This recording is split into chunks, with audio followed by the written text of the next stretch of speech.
We're about to tour a collection of frozen animal cells. There are thousands of different samples from rhinos to tree frogs, and scientists are hoping to use these to help less animals go extinct.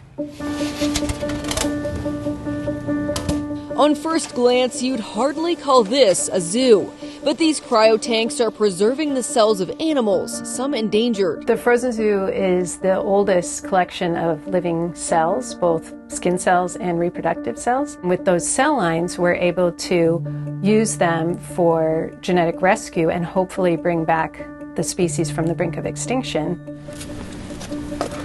Over 10,000 individuals representing 1,200 species packed away, frozen in liquid nitrogen. So there are a lot of species we're worried about. Sumatran rhinos are declining. The vaquita, it's the world's smallest porpoise. The process of freezing a cell line collection starts with a skin biopsy or a growing feather from a bird, for example. These scientists get the cells to grow and multiply, and then they are added to the frozen zoo. And we're losing these species rapidly, and each species is interconnected in a way, and sometimes we don't even know how. This year, a study published in the journal Nature found 1 in 5 species of reptiles are threatened with extinction, and that's just one example. Dramatic concerns. Just in the last 10 years, biodiversity is crashing at a global level. Biology professor Jeffrey Moore sat down with us to explain just how much of an impact losing biodiversity could have. Immediate impacts of this are going to be ecosystem services. So pollination is one that I always go back to. Honeybees decline, we lose that ecosystem service.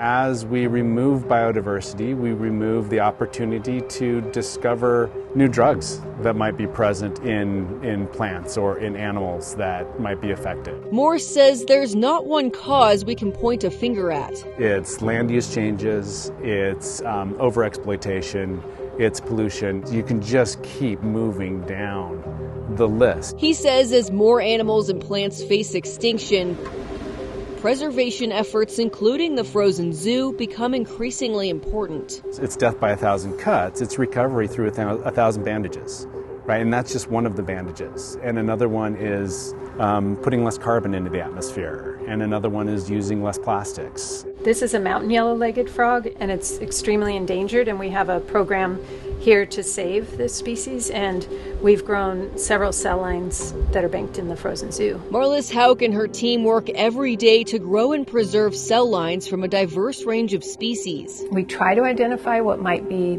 next to decline, but in general we just want to bank everything because we just don't know what will be next. They are also working to share their knowledge with other scientists, too. We're trying to train other groups around the world to use our methods. We feel the pressure to bank as many species that we can as fast as possible before they decline. In San Diego, I'm Chloe Nordquist reporting.